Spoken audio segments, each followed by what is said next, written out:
हम लेते हैं ये प्लेनेट यहाँ से और ये स्टार वहां से।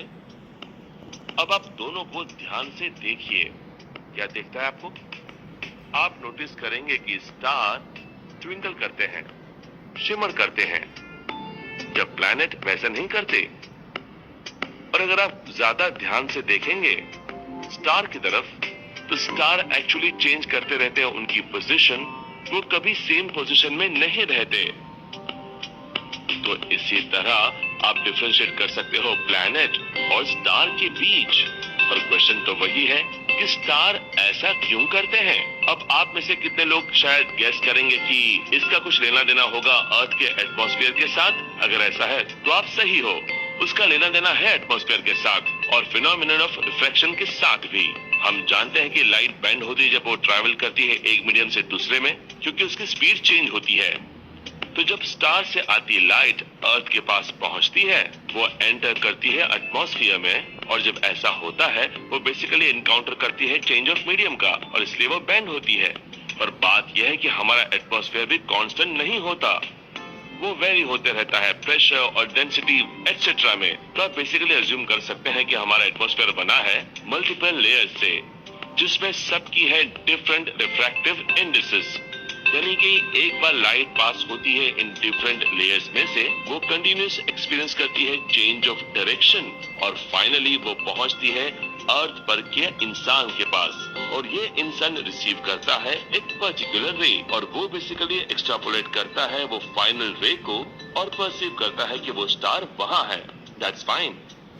नेक्स्ट चीज ये है कि एटमॉस्फेयर भी स्टेशनरी नहीं है, वो भी चेंज होता रहता है प्रेशर डिफरेंसेस और विंड पैटर्न्स की वजह से। यानी कि नेक्स्ट इंस्टेंट रिफ्रैक्टिव इंडिसेस जो होता है वो कंप्लीटली डिफरेंट होता है।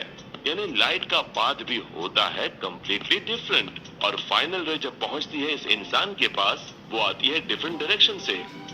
तो इमेज या पोजीशन ऑफ इमेज ये इंसान जो परसीव करता है वो फिर से डिफरेंट होती है। और ये होते रहता है इंस्टेंट आफ्टर इंस्टेंट, और ओवरऑल वो लीड करता है शिमरिंग इफेक्ट तक। इसलिए आप जब ऊपर देखते हैं और एक स्टार तरफ देखते हो तो स्टार की पोजीशन चेंज होती रहती है हमारे ऊपर के कंटिन्यूसली चेंज होते हुए एटमॉस्फेयर की वजह से।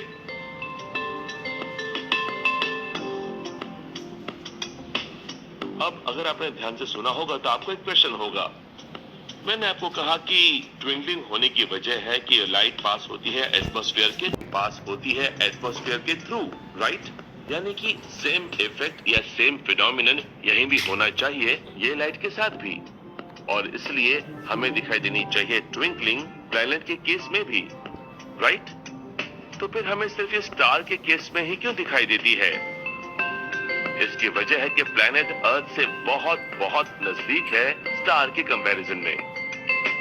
अब प्लैनेट्स काफी छोटे हैं, पर डिस्टेंस जो अर्थ और प्लैनेट के बीच में है वो मिलियंस ऑफ किलोमीटर की रेंज में है।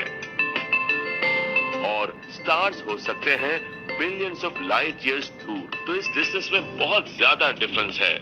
तो इस वजह से स्टार बेसिकली है पॉइंट ऑब्जेक्ट की point source of light night sky में, जबकि प्लैनेट्स वो एग्जैक्टली पॉइंट सोर्स नहीं है। मैं जानता हूं कि वो छोटे हैं, पर एक्चुअली वो थोड़े बड़े हैं लाइट के पॉइंट सोर्स से, राइट? और इसीलिए इसी वजह से same shimmering effect, same twinkling effect, इसलिए वो रियली नोटिसेबल नहीं रहते।